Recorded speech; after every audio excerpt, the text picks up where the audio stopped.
Mardi 15 septembre 2023. Bonjour madame, monsieur, très heureuse de vous retrouver dans cette édition de journal. La journée internationale de la démocratie est célébrée ce jour. L'édition 2023 placée sous le thème renforcement des moyens d'action de la prochaine génération vise à inclure la jeunesse dans les actions de préservation des valeurs démocratiques.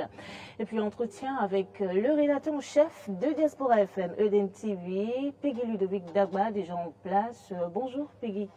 Bonjour Grace, bonjour chers amis téléspectateurs. Vous allez bien? Super bien. Alors avec vous, nous parlerons entre autres de la rentrée scolaire qui démarre lundi. Voilà.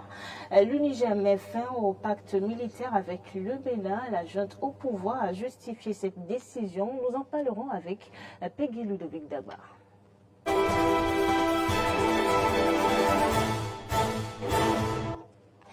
Voilà, on démarre cette édition du journal par une brève célébration aujourd'hui de la journée internationale de la démocratie. La journée est initiée par l'ONU depuis les années 97 et permet de poser les principes constitutifs d'une démocratie et de définir les caractéristiques et les fonctions d'un gouvernement démocratique. Le thème retenu cette année, renforcement des moyens d'action de la prochaine génération, reconnaît la place et le rôle de la jeunesse dans la préservation des valeurs démocratiques et vise à améliorer les jeunes, à amener, voilà, j'y arrive, les jeunes à veiller à ce que leur voix soit entendue dans les décisions qui ont un impact profond sur leur monde. Dans son message à l'occasion de la journée, le secrétaire général accuse la propagation actuelle de la mésinformation et de la désinformation qui empoisonne le débat public, crée des clivages dans nos sociétés et érode la confiance à l'égard des institutions. Et compte tenu de l'effet néfaste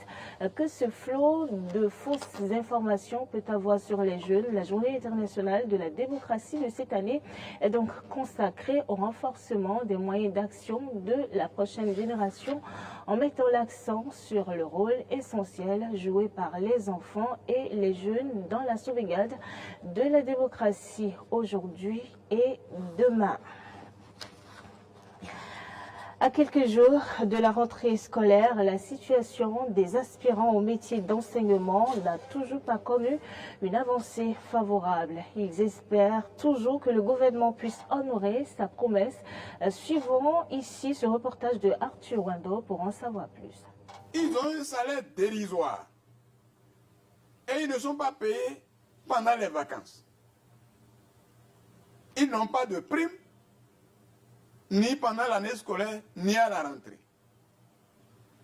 Pire, c'est qu'on leur donne une masse horaire extra-texte. Les aspirants au métier d'enseignant AME s'inquiètent par rapport au retard observé dans le processus de leur reversement en agent contractuel de droit public de l'État. Le secrétaire général du Creuset national des aspirants au métier d'enseignant s'est exprimé sur le sujet. Nous étions en décembre 2018 et quand le gouvernement annonçait le reversement des AME ayant déjà fait au moins 3 ans sur le terrain et qu'il organisera une formation en juillet-août et après un test qui finira par donner droit aux AME à un reversement.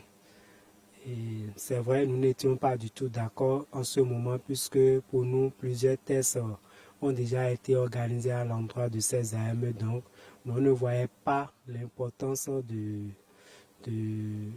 ces formations et encore de ce test qui sera encore fait.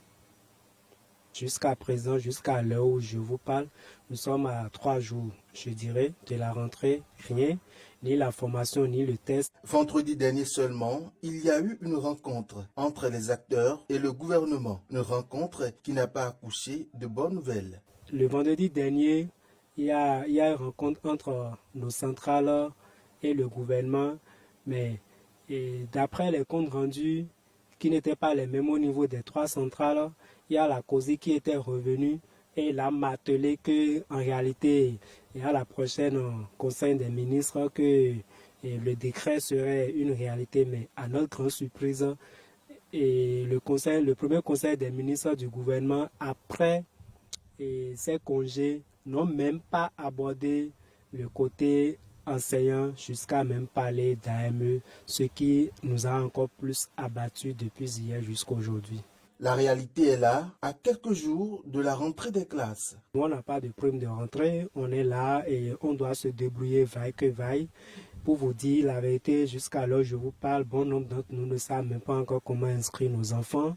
Et toutes nos intentions étaient focalisées sur le reversement, puisque c'était une promesse faite par le chef de l'État. Nous sommes dit que cela serait déjà une réalité avant la rentrée, mais malheureusement, à quelques jours, aucune communication de la part du gouvernement et nous sommes beaucoup inquiets par rapport à cette situation, puisque, vous le savez, ça a commencé depuis 2019 et l'âge est en train d'évoluer. L'âge évolue et continuera d'évoluer sans nul doute. Les AME souhaitent donc. Il est très important que le chef de l'État prenne le dossier à cœur. Nous demandons humblement et avec beaucoup de larmes aux yeux, avec beaucoup de cris de cœur, de demander au chef de l'État de bien vouloir reverser les AME par un décret qui déjà peut commencer par prendre effet avant le 18 septembre 2023, c'est-à-dire avant la rentrée. Ce qui est sûr, un bon père de la nation, le chef de l'État Patrice Talon, ne restera pas indifférent face à ce cri de détresse des AME. Et toujours dans le même registre, alors que nous sommes pratiquement à la veille de la rentrée scolaire, le marché des fournitures scolaires ne connaît pas encore d'affluence. L'offre existe, impossible de manquer les nombreux hangars installés le long des grandes artères de Cotonou. Mais la demande se fait encore attendre. Les parents viennent à contre-gouttes. C'est du moins le constat fait par notre reporter Arthur Indo. Au bord des voies, plusieurs stands de vente des fournitures scolaires sont installés et frappent à l'œil. Sur l'axe à Kassato Campus d'Abomey-Calavi, les stands sont sans affluence. Ainsi, les vendeurs des fournitures scolaires sont partagés entre espoir et doute. Bon, ça se passe pas mal, mais les clients ne viennent pas, ça va un peu. Bon, on attend la veille pour voir comment ça va se passer. Bon, disons, on peut dire au maximum, si c'est trop, 8 clients par jour au maximum. Ils sortent un peu, mais pas encore vraiment. Par jour, on reçoit au moins 10 à 15 clients. Bon, par jour, au moins, pour ne pas exagérer, au moins 50. Du côté des parents d'élèves, pendant que certains visitent les stands histoire de s'imprégner du prix de vente des fournitures, certains par contre ne comptent pas perdre du temps. Il ne reste que les fournitures et nous allons commencer ça un peu. Bon, je demande d'abord les prix parce que le temps est un peu fort là. Nous allons demander les prix pour savoir comment il faut les acheter. Jusqu'à samedi, alors vendredi, nous allons finir avec ça là. Je suis venue acheter les fournitures pour les enfants. Les manières de français, mathématiques, les cahiers, un peu de tout, dictionnaire, art de conjugaison. Et machin. En tout cas, j'ai tout acheté quand même. Les télés sont déjà là, c'est à la maison déjà, tout est prêt. La rentrée est pour le lundi. J'avais déjà acheté quelques fournitures. J'ai payé couverture et cahiers et frais destinateurs. Chrétien fervent, Emmanuel Monou, lui, espère quand même en Dieu et est sûr de ce que les parents viendront à quelques secondes de la rentrée. Je sais qu'il y a la rentrée et puis les enfants doivent y aller à l'école. Donc, bon, sûrement que c'est le temps qui est un peu dur. Mais on pense bien que dans les 2 jours à venir, ils vont sortir parce que la rentrée c'est déjà pour le lundi. Tout se met peu à peu en place pour que la rentrée scolaire 2023-2024 dans la cité d'Ottawa soit chose effective. Voilà, Peggy Ludovic Daba, et c'est pas que dans la cité d'Ottawa, à Abomey-Calavi, à Cotonou en général, la situation, on la connaît un peu, les parents qui se plaignent, hein. On a vu dans le reportage de Arthur Indo, un parent d'élève qui a dit qu'il se remettait à Dieu. Est-ce que vous pensez que tout est prêt quand même pour que l'école béninoise rouvre ses portes lundi? Grâce à valider les pouvoirs publics, le gouvernement et tous ceux qui, ma foi, s'activent pour la vie, la reprise de vie de l'école béninoise, vous diront que tout semble prêt, surtout le côté officiel. Mais le côté pas officiel, vous venez de le voir. Et ça, c'est dans le rang des enseignants, surtout les AME, qui disent ne pas être prêts. Tout simplement parce qu'ils ne savent pas à quel sens se vouer. Nous sommes à exactement 112 heures de la rentrée scolaire, l'année prochaine. Et voilà des gens qui sont censés enseigner les enfants, qui vont reprendre les cours et qui, ma foi, ne savent pas encore dans de quel bois ils se chauffent. Donc il y a un problème. Et nous allons appeler les pouvoirs publics à descendre à ce niveau-là. Parce que l'école aussi, c'est là, la vie des enseignants. Exactement. Ouais, il faudrait s'en préoccuper. Et je pense que les trois ministres des trois ordres de l'enseignement doivent pouvoir chercher à rencontrer toutes les catégories, toutes les couches des acteurs de l'école béninoise. C'est très important. Et je pense que c'est vrai que le gouvernement fait de son mieux. On a entendu parler déjà des subventions qui seraient en branle vers certaines écoles, mais pas toutes les autres, pas toutes les écoles. Et la situation n'est pas qu'à Cotonou. La situation n'est pas qu'à Cotonou, c'est pas non plus qu'à Boumé-Calavi. C'est dans tout le pays, c'est tout le pays qui est concerné. Vous disiez tantôt qu'on ne peut pas tout faire à la fois, mais on sait quelles sont les priorités. Les priorités sont là, ils se signalent. Quand l'école commence, il faut y aller directement avec les intrants. Parce que les enseignants ne vont pas venir commencer à se tourner les pouces. Les élèves ne vont pas venir et humer l'air. Je crois que tout doit être mis en musique pour que les activités de l'école puissent commencer en même temps le tout premier jour. Et en ce qui concerne, Peggy Ludovic Dagba, les parents d'élèves qui se plaignent également, est-ce que vous pensez qu'il faut forcément attendre la veille de la reprise des classes pour se plaindre, pour parler des fournitures scolaires? Est-ce que ce n'est pas normalement une chose à faire peut-être dès les vacances, le début des vacances? Grâce à Valibé, qui vous a dit que les gens ont attendu la dernière minute? Qui vous l'a dit? Et ça, c'est encore une autre enquête à faire. Vous savez très bien que, comme on le dit chez nous, pour aller au marché, c'est une affaire d'argent. C'est clair. Vous êtes d'accord? Donc, pour aller s'acheter les fournitures, c'est une affaire d'argent. Pour aller payer l'écolage, c'est une affaire d'argent. Et les gens s'y prennent. Il fallait s'y prendre trop tôt, en fait. Pour s'y prendre tôt, il faut avoir le subside en main. Donc, c'est pas faux. Ça, je suis d'accord. Et je ne peux pas faire cette injure aux parents de ne pas prendre déjà assez tôt leur disposition. Mais vous savez très bien que l'argent étant la denrée qui manque le plus aujourd'hui, eh bien, ceci, on rajoute. Et c'est ça qui fait la difficulté pour que les gens attendent la dernière minute. Je ne les absous pas du tout. Mais je comprends la situation et je pense que c'est possible. Parce que nous aussi, nous sommes des parents d'élèves. Nous sommes des parents. Et je vois ce qui se passe à mon propre niveau, dans mon entourage, puisque j'ai des amis qui sont de la même catégorie, de la même condition que moi, peut-être qui travaillent dans la fonction publique ou dans le privé comme moi, mais je sais quelle est la situation. Donc, vraiment, et vous, à votre niveau, peut-être une question personnelle, est-ce que vous êtes prêts? Vos enfants vont quand même reprendre la rentrée lundi prochain ou c'est confidentiel? Par la grâce de Dieu, ce sera fait. Bon, Inch'Allah. Et Peggy Ludovic, vous étiez en train de parler du manque d'argent, c'est un fait réel et tout. Nous constatons que les écoles ne facilitent pas vraiment la tâche aux parents d'élèves. Nous avons les faux frères, bon, entre griffes, les faux frères qui s'observent par-ci, par-là, les frais d'inscription, de réinscription. Est-ce que vous aussi, vous avez fait face à cela et comment vous en êtes sorti? Ben, grâce à Valibé, vous enfoncez là une porte assez ouverte, on va dire, excusez l'expression, une porte qui franchement fait mal. Parce que j'arrive pas à comprendre qu'on puisse aujourd'hui continuer encore par ce genre de pratiques.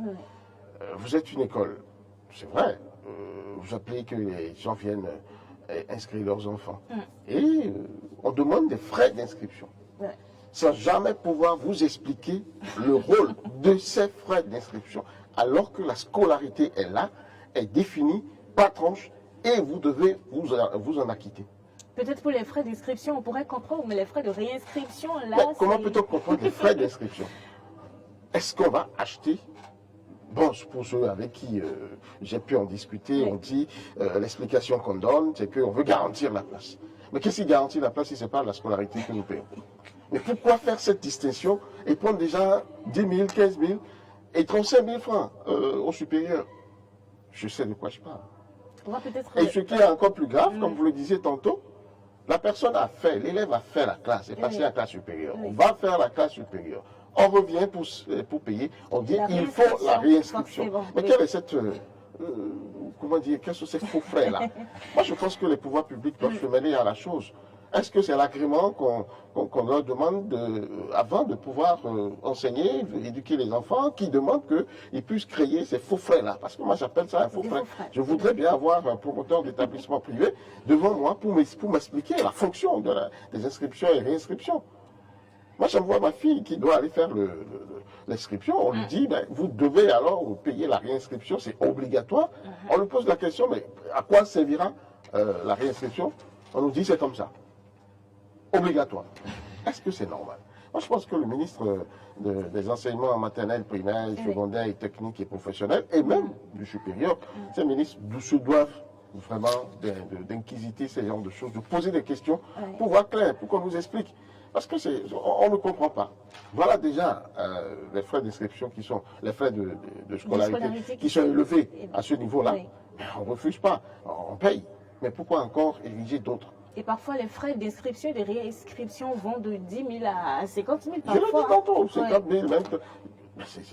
C'est incompréhensible. On n'arrive pas, franchement, j'ai un problème avec cet élément-là. Et c'est là où j'appelle vraiment les services du ministère des enseignements secondaires, techniques et professionnels, et le ministère de l'enseignement supérieur, à aller sur le terrain, à aller investiguer pour voir si ce que nous disons est faux ou pas, et qu'ils puissent vraiment prendre des dispositions par rapport à ça. En effet, il faut vraiment que cette investigation-là soit faite. Et avant de vous laisser partir, Peggy Ludovic Dagba, nous avons cette situation au Niger, la junte au pouvoir qui a quand même dit qu'elle rompait le pacte militaire qui le liait avec le Bénin. Je pense que c'est la goutte d'eau qu'il ne fallait pas. Là, franchement, on a suivi la vidéo de la déclaration de la junte militaire qui décide de mettre fin aux accords militaires entre le Bénin et le Niger. Exactement. Pourtant, c'est deux peuples qui, ma foi, sont liés à 1000 points. Les peuples nigériens sont les mêmes que les peuples béninois. Vous voyez, le Nord, il est sans frontières. Je ne sais pas si entre Gaïa et Malanville, il y a une particularité, si ce n'est que la frontière physique qui donne l'impression de séparer les peuples. Donc le Niger décide de mettre fin à cette coopération militaire. C'est quand même un élément qui vient vraiment envenimer la situation, et on doit pouvoir prier et inviter les autorités béninoises à travailler pour que la tension retombe. Oui, mais on connaît la raison. Ils disent que le Bénin planifierait une agression avec la France. Mais ce n'est pas que le Bénin, malheureusement. Ce n'est pas que le Bénin, ce n'est pas une décision délibérée du Bénin. Le Bénin fait partie d'un ensemble, bien sûr, la CEDEAO qui a décidé de recourir à cette intervention militaire. Et le Bénin a malheureusement pris son rôle dans la communauté très au sérieux, très à cœur, en procédant à la fermeture des frontières, ce qui crée évidemment d'énormes désagréments aux populations. Et le parti Union démocratique pour un Bénin nouveau de l'honorable Claudine Afiavi-Prudencio s'est pourvu contre cette décision-là de l'État béninois et a marqué son désaccord à toute intervention militaire. Je pense que les pouvoirs publics ont à prendre en compte ces réactions-là pour dire que le peuple n'est pas en train d'être d'accord avec cette décision, et ce qui en rajoute, c'est bien sûr cette interruption des relations militaires entre les deux peuples, alors que c'est une relation qui allait aider les peuples à se soutenir militairement, mutuellement, pour évidemment très rapidement aplanir les points ou les éléments qui auraient pu nourrir des feux de tension. Mais voilà que la junte militaire en arrive à ce niveau. Je pense qu'on doit pouvoir travailler à ce que la paix se réinstalle entre les deux États, à ce que la CEDEAO, qui a bien dit que c'est le dernier recours, quand on aura épuisé toutes les voies de dialogue. Je pense que ceci reste encore bien à propos sur le tapis, et chaque parti saura quoi faire pour vraiment faire tomber la tension. Alors, Peggy Ludovic Dagba, je rappelle que vous êtes rédacteur en chef de Diaspora FM et d'NTV. Merci d'être passé. Avant de prendre congé de vous, ce soir, vous donnez rendez-vous peut-être aux auditeurs sur Diaspora FM. Quels sont les sujets peut-être que vous allez aborder? Est-ce qu'on peut rapidement avoir une idée? Non, ben on a les deux sujets dont on vient de parler. Hein, sur ce plateau, il y a la rentrée scolaire qui se signale avec ses feux et les pare-feux qui sont difficiles à élever. Nous allons parler un peu de tout ce qui a tour un peu à cette rentrée scolaire. Et puis, le cas du Niger, où l'Union démocratique pour un Bénin nouveau est contre toute intervention militaire. Et c'est à partir de quelle heure? C'est à partir de 18h. Sur la 102.3. Oui, à partir de 18h. Merci d'être passé, Peggy Ludovic Dagba. Et cette édition de journal se poursuit dans un communiqué de la conférence épiscopale du Bénin, publié hier et signé par Monseigneur Roger Ongbedi, archevêque de Cotonou, président de la SEB. L'information du décès de son Excellence Monseigneur Marcel Agboton a été annoncée. Je vous lis le communiqué. Il a plu au Seigneur de rappeler à lui son serviteur, son Excellence Monseigneur Marcel Agboton, dans la matinée du jeudi 14 septembre 2023, en la fête de la Croix glorieuse. En attendant de vous communiquer les dispositions ultérieures, la conférence épiscopale du Bénin vous exhorte à prier pour le repos de son âme. Donne-lui, Seigneur, le repos éternel et que brille sur lui la lumière sans de crainte. Le groupe de presse international ITV et d'NTV Diaspora FM présente donc toutes ses condoléances aux familles de l'illustre disparu. Je vous annonçais dans les titres que le Niger a mis fin au pacte militaire avec le Bénin. La junte au pouvoir est montée au créneau justifié. Ce pays, face à la situation sécuritaire, politique et économique, a décidé d'envisager une agression contre le Niger au lieu de le soutenir. En effet, la République du Bénin a autorisé le stationnement de militaires mercenaires et matériel de guerre dans la perspective d'une agression voulue par la France en collaboration avec certains pays de la CEDEAO contre notre pays, malgré l'accord de coopération militaire du 11 juillet 2022 liant nos deux États. Le Conseil national pour la sauvegarde de la patrie et le gouvernement du Niger réitèrent leur volonté d'éviter l'escalade et après avoir appelé à plusieurs reprises le respect des obligations du dit accord, décident de dénoncer l'accord de coopération militaire du 11 juillet 2022. Merci, madame, monsieur, d'avoir suivi cette édition du journal. C'est déjà la fin. Bonne suite de programme en la compagnie d'EDEN TV.